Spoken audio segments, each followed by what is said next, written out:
Muito boa noite, amados irmãos, que a graça e a paz de nosso Senhor e Salvador Jesus Cristo esteja conosco, com cada um de nós, nos abençoando e agora falando aos nossos corações, é o nosso desejo, a nossa petição ao nosso Deus. 1 Coríntios capítulo 11, versículo 17, nosso tema: não vos elogio. Não vos elogio. 1 Coríntios capítulo 11, versículo 17.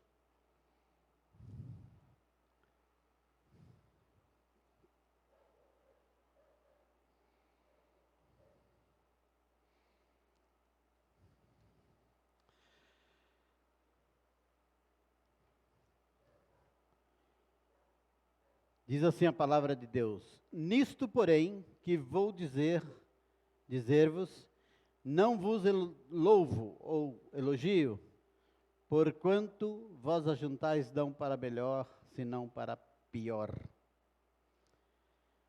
Oremos. Pai querido, nós queremos te agradecer, Senhor, por tudo que já aconteceu neste culto, agradecer pela presença do Senhor, certamente por tudo que foi realizado aqui para louvor da sua glória.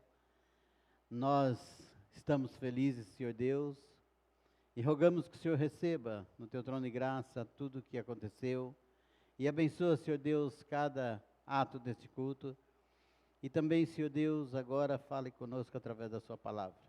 Nos ajude, Senhor Deus, em tudo, porque em tudo somos carente do Senhor, dependente do Senhor, e nós rogamos que o Teu Espírito Santo nos fale aos nossos corações, usa-nos para a glória do Senhor, em nome de Cristo, amém. O apóstolo Paulo, orientando a igreja de Coríntios, inspirado pelo Espírito Santo, ele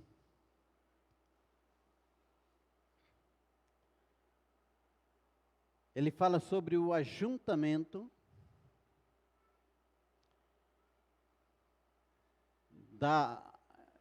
para promover a ceia. O assunto é esse, usando um tom de reprovação sobre esse ajuntamento. Paulo cita alguns cuidados que eles estavam deixando de lado, pelos quais Paulo dizia: eu não vos elogio. Então o ajuntamento era de Deus, as coisas eram para acontecer daquele jeito, era uma ordenança do Senhor Jesus.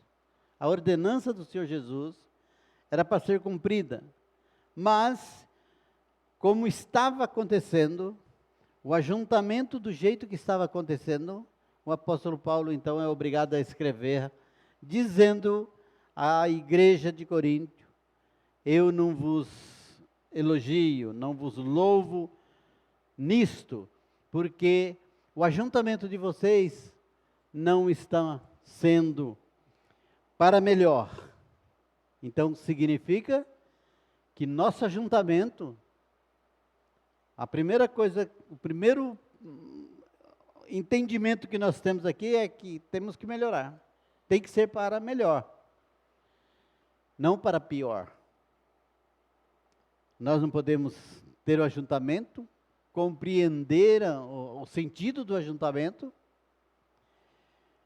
ter toda a palavra de Deus, de orientação, o Espírito Santo, orar e piorar. Então não tem sentido. E Paulo está dizendo isso aqui, né? Olha, não é para melhor, mas para pior o que vocês estão fazendo. Estava deixando de lado. E aí é que nós queremos aproveitar nessa noite esse texto da palavra de Deus, onde Paulo está exortando a igreja, e trazer para a nossa realidade, para também ter aqui um tempo de reflexão em nossa comunhão, nosso ajuntamento. 3 pontos, que como o pastor Estevão, eu também sou batista, se bem que eu gosto de 3 pontos. E o primeiro é: não vos elogio pelo desprezo da comunhão.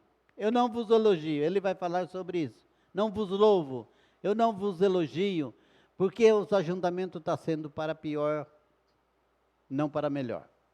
E por quê? Por causa do desprezo. Desprezo do quê? Primeiro, o desprezo da comunhão. O ajuntamento para pior e não para melhor. As vossas reuniões causam mais males que bem. E aí eu quero já preparar os vossos corações que essas palavras que o apóstolo Paulo diz à igreja de Corinto, e Corinto, coitada daquela igreja, ouviu muitas repreensões, mas está aqui para nós analisarmos a nossa vida, e nesse caso o nosso ajuntamento também. A igreja quer dizer ajuntamento dos salvos, a reunião dos salvos. Igreja é ajuntamento, a reunião, estando junto os salvos por Jesus Cristo. Aqueles que receberam Jesus pela fé, aqueles que compreenderam a mensagem do Evangelho, que creram, que ouviram a palavra, né? Romanos 10:17, de sorte que a fé vem pelo ouvir a palavra de Deus, ouvir a palavra, creram, obedeceram todo aqueles passos, aquelas metáforas que o Davi falou lá no acampamento, né, do que nós passamos a ser, com Cristo habitando em nós. Então, é esse ajuntamento, esses membros desse corpo de Cristo, onde Cristo é o cabeça, eles reunidos se tornam igreja, e essa igreja é cuidada por Deus, orientada por Deus, para fazer a vontade de Deus, para glorificar a Deus, tudo aquilo que nós já cantamos hoje. Quando estamos reunidos, são membros se unindo, formando um corpo onde o cabeça é Cristo. Então nós estamos reunidos, são membros, cada um em particular, membros do corpo de Cristo, reunidos formando igreja, onde Cristo é o cabeça, onde Cristo é o centro, onde Cristo é aquele que deve ser, estar em primeiro lugar. Como pode o maior evento realizado em favor do pecador não ser comemorado com grande temor, com coração cheio de alegria, com coração cheio de amor, com coração cheio da palavra de Deus?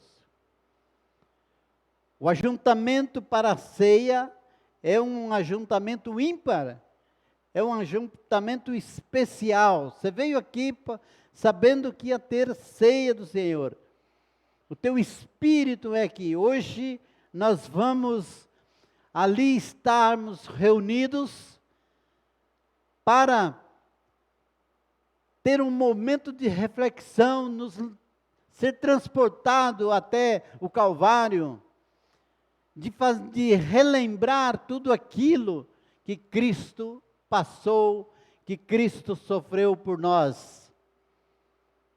E aí entender essa mensagem, e com essa mensagem também testemunhar para aqueles que ainda não compreenderam, não foram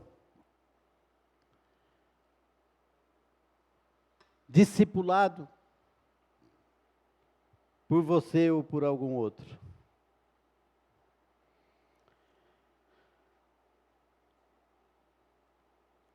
A ceia é uma lembrança da maior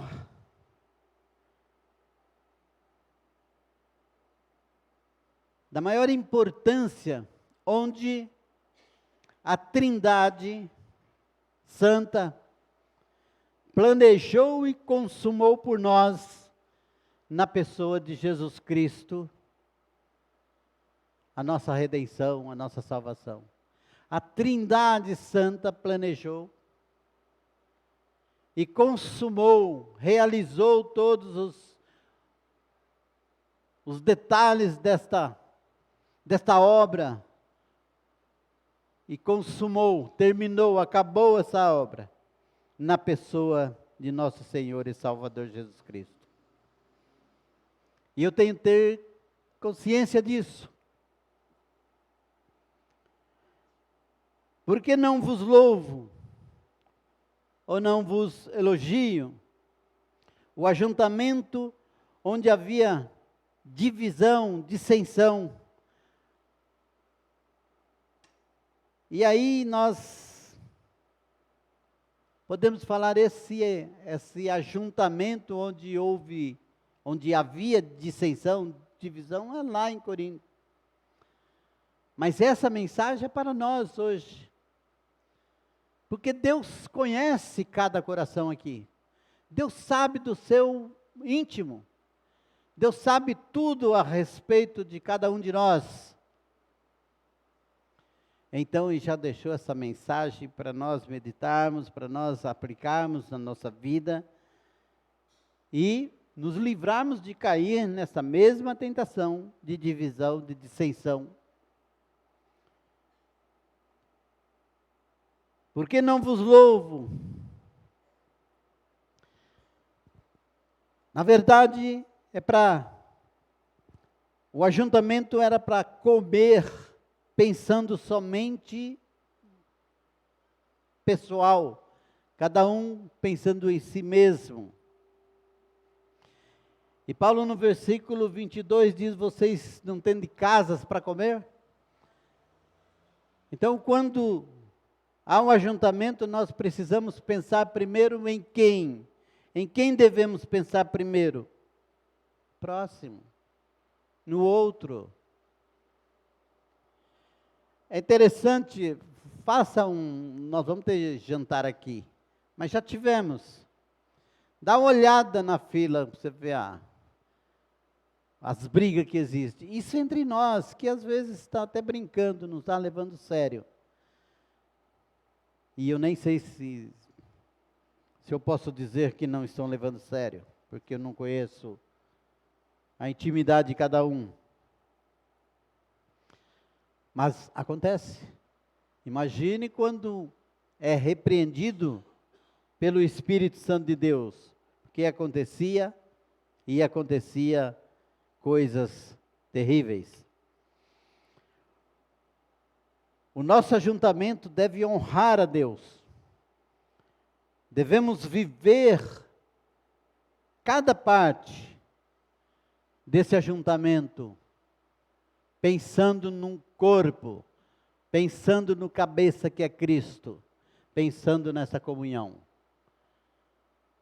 Salmo 133, ó quão bom e quão suave é que os irmãos vivam em união.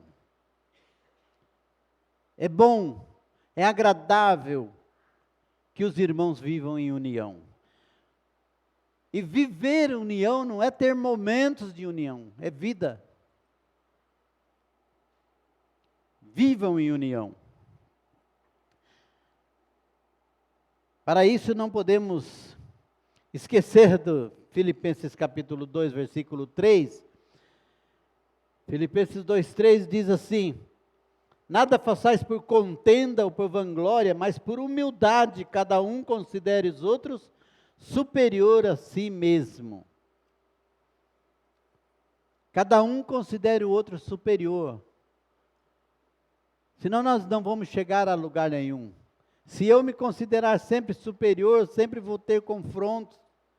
Mas o dia que eu entender que eu devo considerar o outro, fazer o bem para o outro, fazer o outro estar bem, então, evidentemente que eu vou ter uma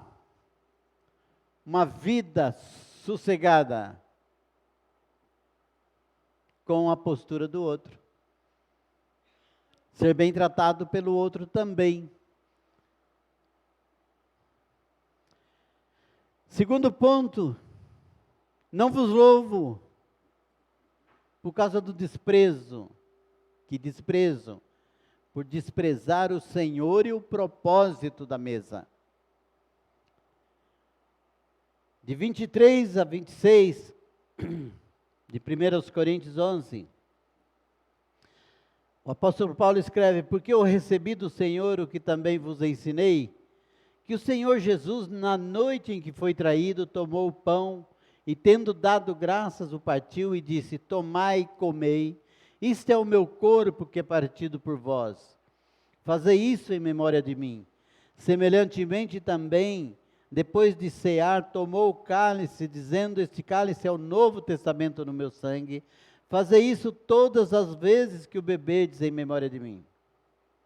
Porque todas as vezes que comerdes esse pão e beberdes esse cálice, anunciais a morte do Senhor até que venha.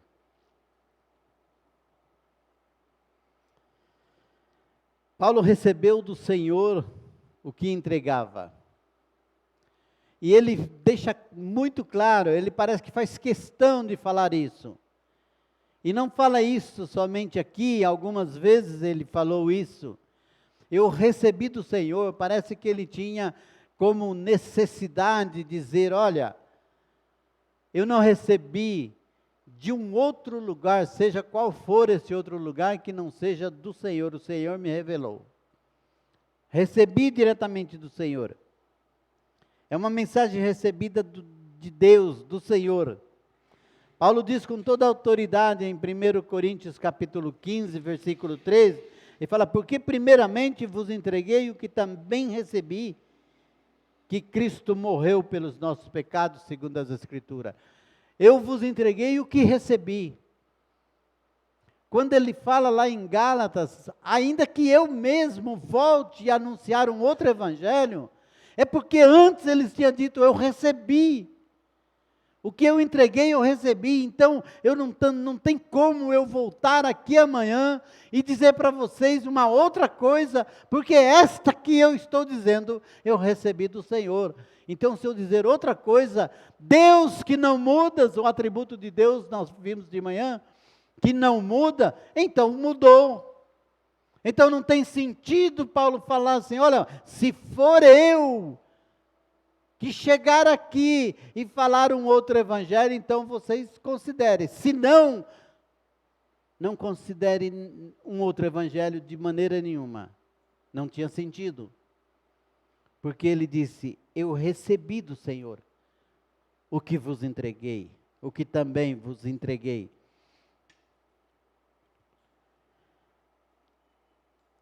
Gálatas capítulo 1, versículo 12, ele diz: não aprendi nem recebi de homem algum, mas pela revelação de Jesus Cristo. Eu não aprendi, eu não recebi de homem algum, mas recebi pela revelação de Jesus Cristo. Então é isso, irmãos, que quando a gente lê a palavra e fala assim: por que ele está falando isso? Era justamente para deixar para nós, que estamos hoje considerando esse texto, falar: olha, ele não podia realmente falar outra coisa, porque ele falou uma revelação de Deus. Deus teria que mudar para que o apóstolo Paulo, então, trouxesse outra mensagem. E ele diz: nem se um anjo do céu descer e falar um outro evangelho, seja amaldiçoado. Jesus toma o pão e diz: esse é o meu corpo, dado por vós. Então aqui nós começamos a contemplar aquilo que a palavra de Deus quer nos levar, aquilo e para onde a palavra de Deus quer mostrar a cruz, quer mostrar aquele momento crucial onde Jesus ali demonstrou ou consumou toda a obra de amor que ele tinha planejado antes da fundação do mundo. Jesus toma o pão e disse: esse é o meu corpo. O meu corpo que é partido por vós. Não podemos desprezar o seu grande amor, se entregando para ser moído. Não podemos desprezar aquilo que liberalidade dele, que disse que olhou para nós e nos viu incapaz de fazermos qualquer coisa por nós mesmos. Olhou para nós e nos viu quando se... Eu fico pensando assim, quando se fazia o sacrifício no templo, era para levar um cordeiro imaculado, sem mancha. Um cordeiro puro, que não tivesse defeito nenhum. Mas olhar para nós, quando olhou do céu para nós, não tinha um cordeiro sem mancha, não tinha alguém sem mancha aqui, não tinha em nós, não via em nós nenhuma beleza, não via em nós nada que pudesse falar, esse serve para o sacrifício. A olhar para mim, a olhar para você, não via absolutamente nenhum que pudesse pagar o preço, porque estávamos manchados, porque nós carregávamos a mancha do pecado. E é por esta razão, e sabendo de tudo isso, que foi planejada uma tão grande salvação. E essa tão grande salvação teve que descer do céu, teve que vir de lá, Filipenses 2, deixou de ser Deus, veio até nós. Por que veio até nós? Porque aqui não tinha nenhum. Estávamos totalmente depravados. Estávamos em pecado, destituídos da glória de Deus. Diz o Efésios capítulo 2, que estávamos mortos em ofensas e pecados, filhos da ira. Nada poderíamos fazer, nem por nós, nem por outros. Então, isso que estamos fazendo hoje é relembrar tudo isso, que nada podíamos fazer por nós. Nada podíamos fazer por nós. Estávamos manchados. É por isso que quando olhamos para Romanos 5:8, Deus prova o seu amor para conosco em que Cristo morreu por nós, sendo nós pecadores, a gente começa a entender o grande amor de Deus, amando o manchado, depravado total.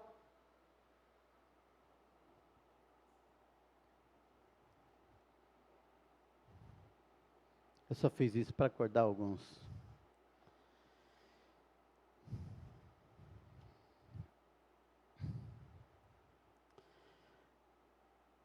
Não podemos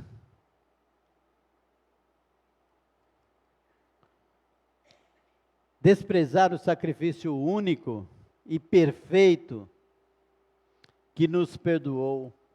Sacrifício único e perfeito que nos perdoou. Hebreus capítulo 10, versículo 10 a 12. Hebreus 10, 10, até o versículo 12, diz, na qual vontade temos sido santificados pela oblação do corpo de Jesus Cristo, feito uma vez, e assim todo sacerdote aparece cada dia, ministrando e oferecendo muitas vezes o mesmo sacrifício, que nunca pode tirar os pecados. Mas este, havendo oferecido para sempre um único sacrifício pelo pecado, está assentado à destra de Deus.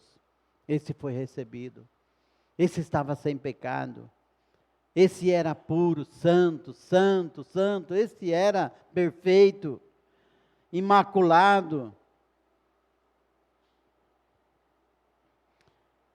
Versículo 25, Jesus toma o cálice. Semelhantemente também, depois de cear, tomou o cálice, dizendo, esse cálice é o novo testamento no meu sangue. Fazer isso todas as vezes que beberdes em memória de mim.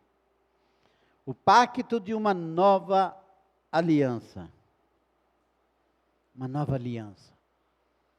Aquela de uma vez por ano ir lá e fazer o sacrifício com carneiro, com bodes, com rola, com bois, aquele sangue aspergido no propiciatório, aquela repetição todo ano, aquele trabalho do sacerdote, aquele lugar santo do santo que só o sacerdote, aquilo tudo na cruz, quando nós olhamos para Jesus na cruz, a começar pelo véu que rasgou de alto a baixo, e nos deu a grande oportunidade da nossa vida de chegar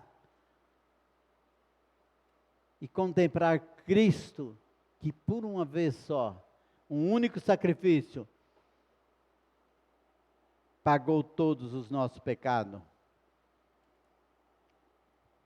Ali temos a nossa verdadeira união com Cristo.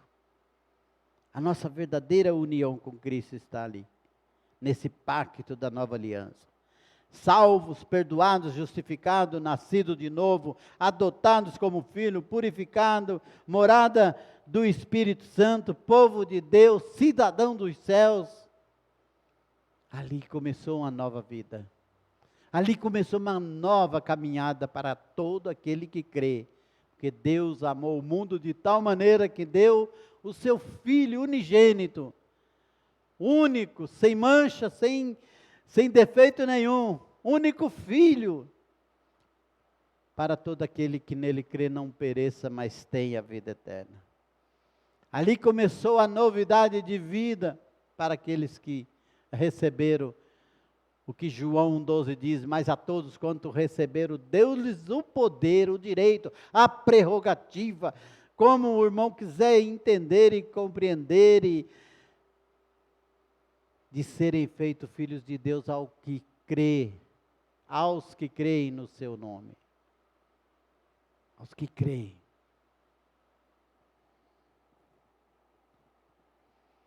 Cidadãos dos céus, morada do Espírito, povo de Deus, adotados como filhos de Deus, fomos adotados, fomos purificados, justificados, santificados.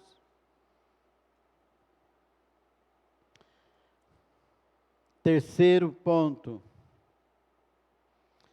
não vos elogio pelo desprezo do exame de si mesmo.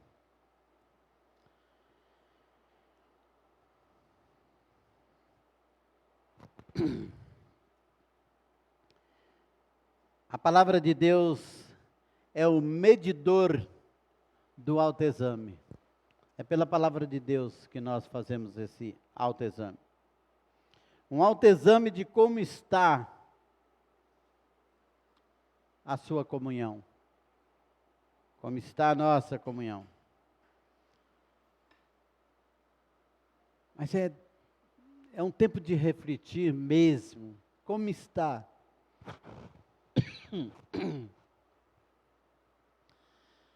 Como está a sua comunhão com o seu próximo?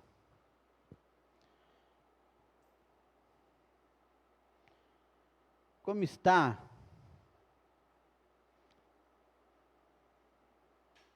a sua comunhão com a sua família em casa?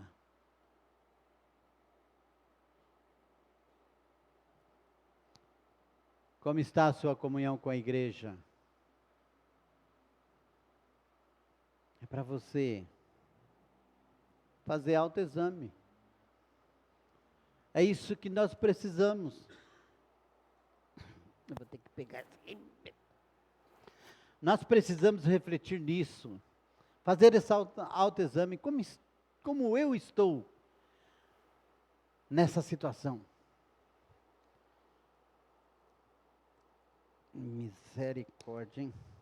Como eu estou.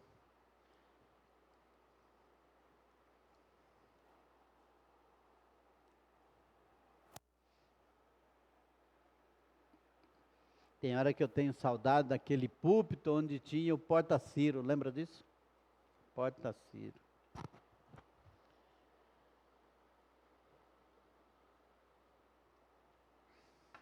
O púlpito era tão alto que eu precisava fazer um banquinho aqui para ver para a turma me enxergar, senão tinha que pregar escondido.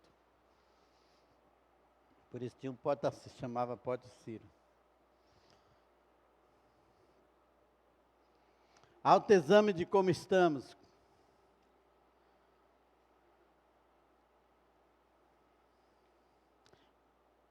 Segundo Reis,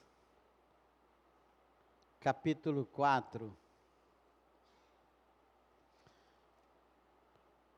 Quero que os irmãos, os casados e aqueles que pretendem casar-se,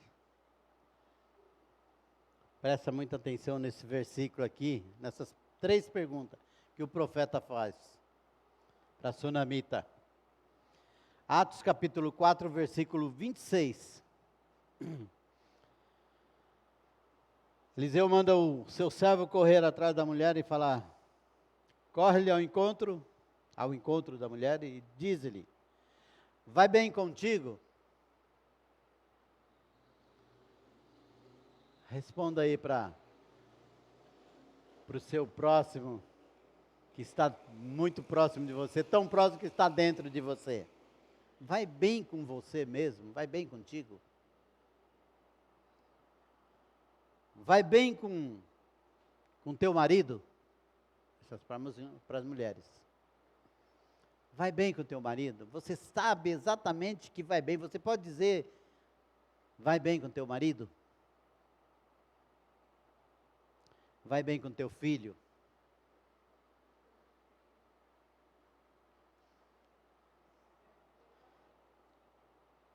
Vai bem contigo?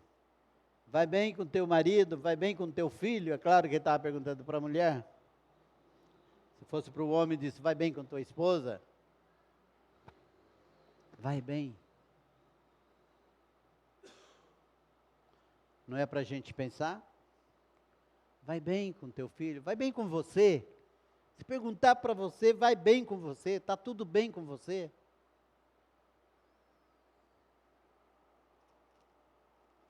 Com teu filho, teu marido, com tua esposa, vai bem?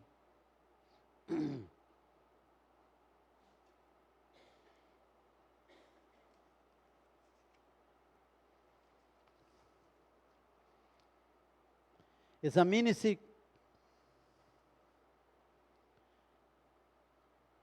se a tua alma está salva. A tua alma está salva, você tem certeza absoluta da sua salvação? Nós podemos falar assim, olha, pode cair um avião aqui agora, uma bomba, o que for, e não deixar nada aqui.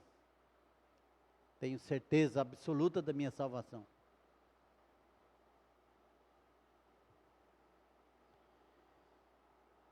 Para ter certeza da salvação, precisa ouviram, creram, se arrependeram. Vocês ouviram o Evangelho? Vocês creram quando ouviram o Evangelho? Vocês se arrependeram quando ouviram que o Evangelho é o poder de Deus para a salvação de todo aquele que nele crê? E houve conversão, vocês se converteram? Vocês se preocuparam com isso? Atos capítulo 2, versículo 37.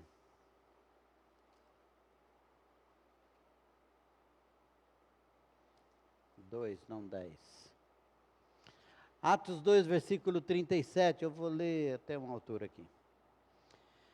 E ouvindo eles isso, compungiram em seu coração, e perguntaram a Pedro e os demais apóstolos, que faremos nós, irmãos? Isso é ouvir a palavra e entender, que faremos? E agora? E disse-lhe Pedro, arrependei-vos, e cada um de vós seja batizado em nome de Jesus Cristo para perdão dos pecados, e recebereis o dom do Espírito Santo, porque a promessa vos diz respeito a vós, vossos filhos, e a todos que estão longe, a tantos quanto Deus nosso Senhor chamar. E com muitas outras palavras, testificava e os exortava, dizendo: salvai-vos dessa geração perversa.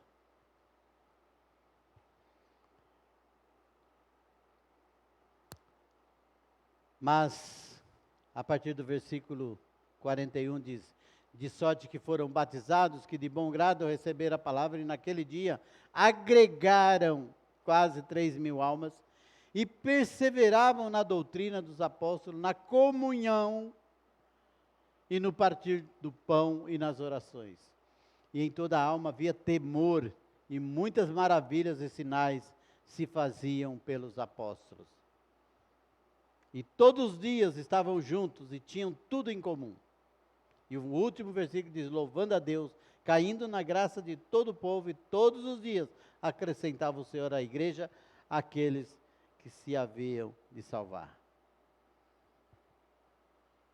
Que faremos, irmãos? E a resposta é direcionada a um lugar só, a um homem só, a um cordeiro só, aquele que é o único. Atos capítulo 4, versículo 12, Pedro diz: e não há nenhum outro, debaixo do céu, debaixo da terra, na terra ou debaixo da terra.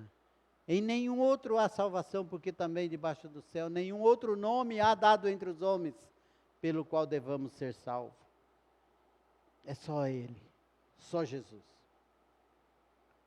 E hoje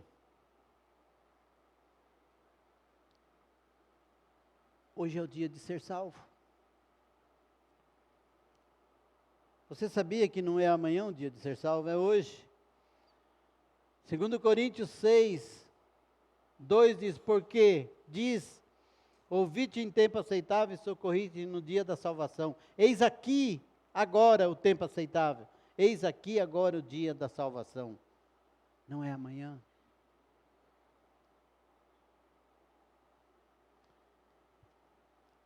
Para concluir, a ceia é uma grande oportunidade de reflexão, de autoexame.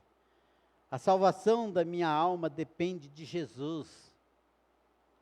A minha comunhão depende de Jesus. E se a minha alma está cansada, Jesus disse: vinde a mim. Vinde a mim e eu vos aliviarei. Também depende de Jesus. Então veja que nós, em todo o sentido da nossa vida, nós dependemos de Jesus. Não podemos ficar sem Jesus. Sem Jesus não dá. Como cantamos, sem Jesus não dá para viver. Ele diz: aprendei de mim, vinde a mim, aprendei de mim. Entrega o seu fardo para mim. Teu fardo está pesado, entrega para mim. Porque eu não posso lutar contra isso. Eu não posso achar caminhos paralelos de jeito nenhum. Eu não posso achar um outro caminho. Só existe um, que é Jesus. E ainda, com Cristo podemos andar dignamente diante do Senhor, Colossenses 1:2, agradando-lhe em tudo, crescendo no conhecimento de Deus. Em Cristo podemos isso. Olha aqui em Cristo, quantas coisas nós podemos ser salvos, podemos ter uma nova vida, podemos ter um novo andar, podemos viver como cidadão dos céus, podemos nos ser adotados como filho de Deus. Nós temos uma multidão de coisas que nós passamos a ser, andar como Ele andou, e ainda o cuidado dEle de ir a Ele, aprender dEle, entregar aquilo que está tão difícil para mim, entregar para Ele, andar diante dEle digno, agradar em tudo, tudo por Ele, porque dEle, por Ele e para Ele são todas as coisas. Glória, pois, a Ele. Amém.